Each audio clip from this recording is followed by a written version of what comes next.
it's just a little bit about fishing into the future. We're a fisherman-led charity, and all we're here to do is try to share knowledge, build capacity, improve trust in relationships. We usually meet face-to-face with workshops, and obviously the last 2 years with COVID, we're trying to rethink how we can get fishing into the future neutrally into the industry. 2/3 of our trustees in our constituents got to be fishermen, so we're definitely a fisherman-led. A few months ago, we come up with this idea to do some talks and chats about certain subjects in and around the industry on different subjects. And obviously today is quite an important one. It's something that's coming into the affray quite quickly. So we invited David Jarrad and Mike Roach to come and do some talks. But just a few housekeeping rules before we get going. I'll introduce David Jarrad in a minute, but please stay muted. And after David and Mike is done their presentations, we'll open it up to questions. We're not here to solve anything. We're here just to have a discussion. And obviously, if you put your hand up, I can't see all the screens, so Emma will point out. And if you've got a hand up and you want to ask Mike and David a question, just introduce who you are and just roughly where you are, and we can get on to try to answer some of the issues of this important subject that we're going to be talking about now. So I'm going to hand over to David Jarrad first. And if you don't know who David Jarrad is, he can introduce himself and where he's from, and also with Mike. I got feedback, so I'm going to go on to mute now, and I'll hand you over to David Jarrad from the South Fish Association. Thank you, Adrian, and thank you, Emma and Hattie, for inviting us to come and talk about this particular topic, which is obviously very pertinent to the entire sector at the moment. So just a bit of introduction. My name is David Jarrad. I'm Chief Executive of the Shellfish Association of Great Britain. For those that don't know, the SAGB is a membership-based trade association representing all things shellfishy throughout the entire supply chain, from fishermen right the way through to consumer and all everybody in between. Our membership consists of individual shell fishermen, fishermen's organisations, individual restaurants, restaurant associations, and everybody, processors and so on, exporters, importers, and the like. Historically, we have been generously supported financially by Fishmongers Livery Company. Over the last 10 years, that has reduced, and we are now entirely reliant on income we generate from the sector we represent. So I make no bones about the fact that we need as much support from the sector as we can. But moving on, we're here tonight to talk about the Sentience Bill, which, of course, as you know, is now an act, the Sentience Act, and the actions that we are taking as a result of this change in direction from government. So just a bit of background. The Sentience Bill originated by Lord Benyon back in 2019. At the time, DEFRA were most certainly engaging with me and the NFFO particularly. And at the same time, DEFRA commissioned the London School of Economics to carry out a scientific research into, or a desk study of the scientific research into crustacean and cephalopod sentience. In other words, do they feel pain? Are they responsive to pain? The bill commenced its journey through the parliamentary process in only May of last year, and the LSE reported its report in the autumn.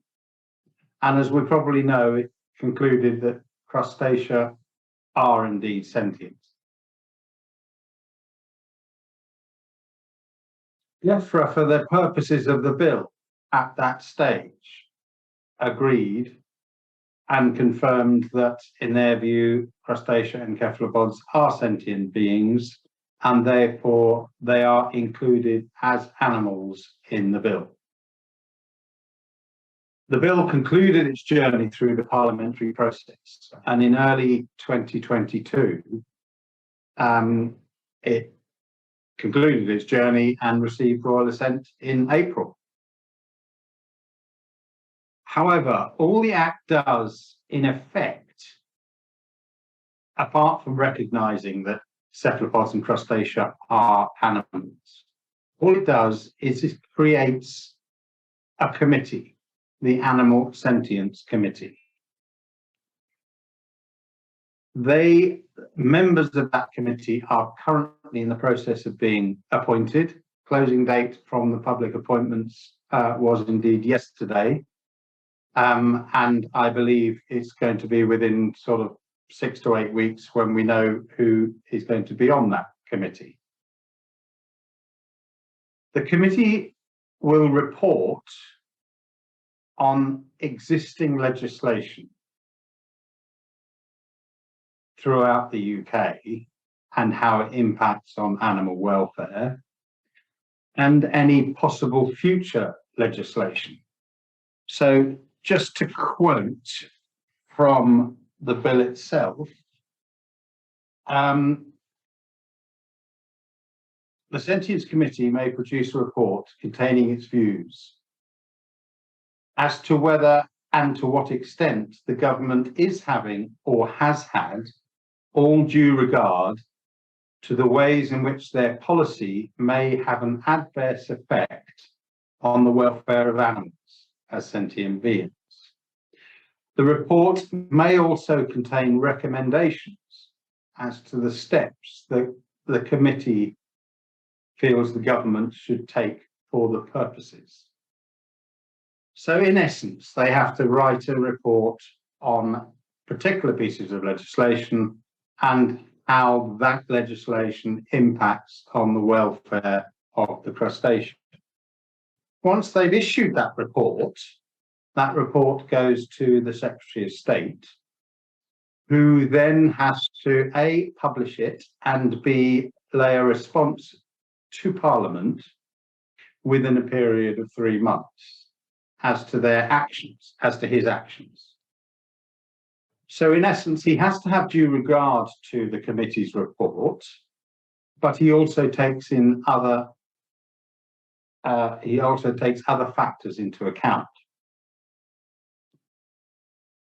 At the time the Act received royal assent, DEFRA made it very clear that there is not going to be immediately any legislative change. However, of course, they can't rule out the potential for legislative change in the future. So that's the history of why we started to do what we started to do. Throughout this process, whilst we have been having discussions with DEFRA, we felt that if industry on its own back produced and developed some codes of best practice, these codes could be taken into account by the Secretary of State when deciding a response to the committee's report. So it was fairly obvious that the development in some sort of codes would be to everybody's benefit. And indeed, the LSE report recommended that codes are created by industry. So this is all very hot off the block, if you like. And you know, we haven't been working on this for very long yet. But last autumn, we set up a very small steering committee made up of myself from SAGB, Aoife Martin and Oscar Wilkie from Seafish, Claire Pescod, who's online tonight, I see, hello Claire, as chairman of the crab management group, and Mike Roach, who's talking in a minute, as chairman of the SAGB Crustacea Committee. Initially, we discussed what the codes could be and how they could be developed. And with some funding via Fisheries and Seafood Scheme and Seafish, we commissioned a short feasibility study to look at A, how we could develop some codes, B, the legal status of those codes, and possibly what they should be called. Should they be called codes? Should they be called guides? Should they be called advice, etc.? I'm just using the word codes at the moment because that's the easy thing to work on. And lastly, in the feasibility study is what is happening in other countries. That first feasibility study report is being finalised, and we are in the process of working on phase 2 of the project. Again, it will be FASS and Seafish funded, and I have to say thank you to Seafish for funding the 25% of this.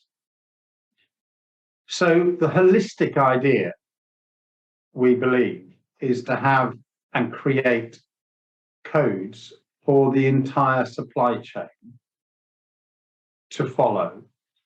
And there is likely to be individual codes for fishing, and that may be split into 2 codes, one for pot caught and one for trawl caught shellfish, for wholesale and transport, for import and export, for processors, for retail, and for catering. So that is the supply chain from sea to plate. And we possibly will look at doing a code for the consumer to use, for the home-based consumer to use, using live shellfish in the domestic environment. So how are we going to create these codes? Well, the next stage, phase 2, is going to be the development of small focus groups particular to each code. So with the fishing focus group, for example, there will be 3 or 4 fishermen or fishermen's representatives. There will be obviously the steering group. There will also be government representation, and we hope to have animal welfare groups as well as the industry reps. This hopefully will lead to the development of individual codes that are appropriate for what we're trying to achieve, that is increased animal welfare, as well as appropriate for the industry, and the industry would be able to work with it and run with it, and ultimately to avoid any mandated change to legislation or mandated legislative change to practices. Now, I personally believe a lot of our supply chain currently work within what most people would say is good animal husbandry, good practice. There may be some small changes that need to be required, but I think in general, the industry currently is good. But we do need industry support to do this, and we need engagement of industry, A, throughout the process, but more importantly, ultimately, adherence to the codes in the fullness of time. With regard to the impacts of these codes, we can't really say much about that at the moment, even though it was on the agenda that I should state what that is, because we don't know what the codes are going to be. We don't quite know what they're going to look like. I think the likelihood is that the higher up the supply chain you go, there may be more impact. So there may be more impact in the catering code and the processors code. I think there will be less impact for the fishermen and the wholesalers. But of course, if the worst case happened and these codes don't work and are not accepted by government as being appropriate, then more draconian legislation could be brought in, which will certainly impact the processors and the caterers, and then by default, i.e. loss of market, will impact further down the supply chain. Ultimately, these codes are for industry to demonstrate the good practice and good animal welfare. And, you know, I would call on all industry to support us, industry throughout the supply chain, to support us in doing this. Aid, I think that's all I wanted to say at the outset. It's more important perhaps for question and answers, so I'll leave it at that. And in the meantime, hand over to you and Mike. All right, thank you, David. A lot to think about for sure. Okay then, Mike. Up next, please. Thank you. Up next, please. Thank you. Good evening, everybody. Thank you, Adrian. Thanks, David. If I drop out, my signal's quite a camera off there, so I'll get a little bit sketchy. If I may, you could just wave at me if I'm dropping in and out, and I'll turn my camera off. So my name is Mike Roach. I work for the Holderness Fishing Industry Group. We're a fisher members organisation based in Bridlington. We have members from the under 10, over 10, predominantly targeting lobster and crab. I'm talking to you today in my capacity as chair of the Crustacean Committee for the SAGB, as David said. And I'm just going to give you a brief rundown of some of the phase 1 work that we've been looking at. As David highlighted, this is kind of very new territory. We don't quite know enough yet. There's a lot of research that needs to be done into what's been done elsewhere in the world with regards to sentience and animal welfare in crustacea. So that's what I'm going to talk to you about now. So could I get the first slide up, please, Emma? So we decided to focus on countries that either we exported to, imported from, or were competitors in the crustacean market, basically, or were known to have crustacean welfare systems in place. So to start with, we're going to look at Europe. Apologies, I'm just going to have to minimise that so I can see the whole slide. So the EU bloc as a whole doesn't have any legislation associated with animal welfare for decapods. Individual countries do, however, within Europe. So we have Switzerland, Norway, and Austria. This is for Switzerland and Norway and Austria. They all have national legislation. And I'll cover some of what that legislation covers in a little while. And Italy also has provincial or regional legislation. So you can see the vast majority of our export market, where our catch are going to, such as Spain, Portugal, and France, don't have any best practice or national or regional legislation associated with animal welfare for decapods. That's similar to what we see away from Europe. So next slide, please, Emma. So when we look at the big crustacean markets outside of Europe, New Zealand, Austria, and Canada, they all have informal best practice systems, which is what we're looking at for the UK. There's also backed up with government legislation in New Zealand and with some state legislation in Australia and Canada.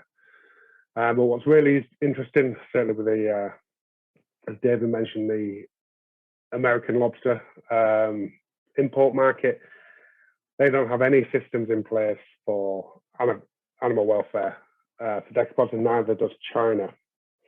So there's no evidence of any systems or legislation associated with some of these international markets. And this causes a bit of a bind, really. So what we were looking for was guidance on how other places deal with things. And as you can see from the tables I've just shown you, there's not an awful lot of legislation involved specific to decapods and animal welfare. So what is around in those places such as New Zealand that do have it? So can I have the next slide, please?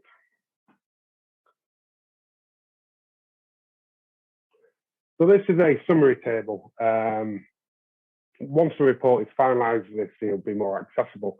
However, what we're looking at in general is blues and greens. Blues and greens are there. It means there's some form of government legislation or voluntary best practice guidance. So looking at all the different phases, if we see the column with all the blues, that's Australia. So you can see they have lots of guidance around how to make animals insensible prior to dispatch, guidance around how to dispatch, and also with regards to holding of crustacea, so things like water quality, water temperature, but not an awful lot around the transport of the catch. But then when we look at other countries, so we look at these are just countries that have some form of legislation. Obviously, the ones that don't aren't included. And if there is no circle with a tick or a cross, it means that there is no legislation around that issue. So if we look at Switzerland, that is more of a formalised approach. So through legislation, government or regional, as opposed to voluntary.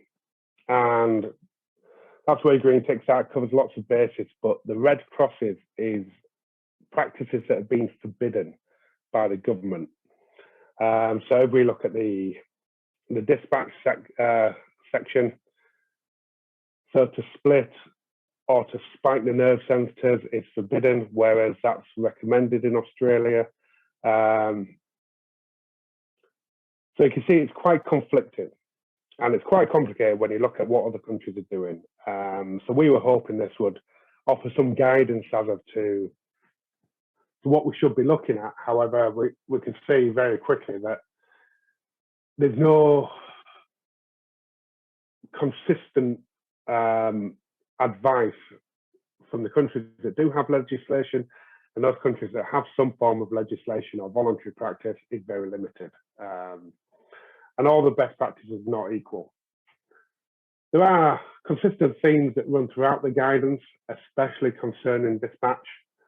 And the ones that keep cropping up are things like electrical stunning, seawater ice slurry, or spiking through the main nerve centres appropriate for the species. But then in contradiction, some countries don't recommend that. And there's also recommendations that should be avoided, so practices that should not be considered, such as boiling alive with no prior insensibility, immersing in appropriate salinity, so the use of fresh water, for example, dismembering or death by suffocation, or microwaving. All of these are described as practices to be avoided, but again, these are very limited examples of such. So this is a very quick whistle-stop tour of the 13 countries that have been assessed, and this work was done by Dr. Katie Smith, and it involved hours and hours of trawling through the different legislations and fishers' websites that have voluntary guidance and things like that. So this can give us a talking point for the next phase of things we can consider and perhaps look at and investigate in as the stakeholder groups to develop the guidance for each sector. But as you can see from what we've done so far, and like David and I said, this is the first stage. It only became an act 6 weeks ago. There's an awful lot of work for us to do as an industry if we want to get ahead of the curve and avoid any draconian measures. So the work of the SAGB, Seafish, and the Crab Management Group, all trying to do this for the sector, and any support would be massively appreciated. So I'll probably stop there and give us half hour for questions then. All right, thanks, Mike.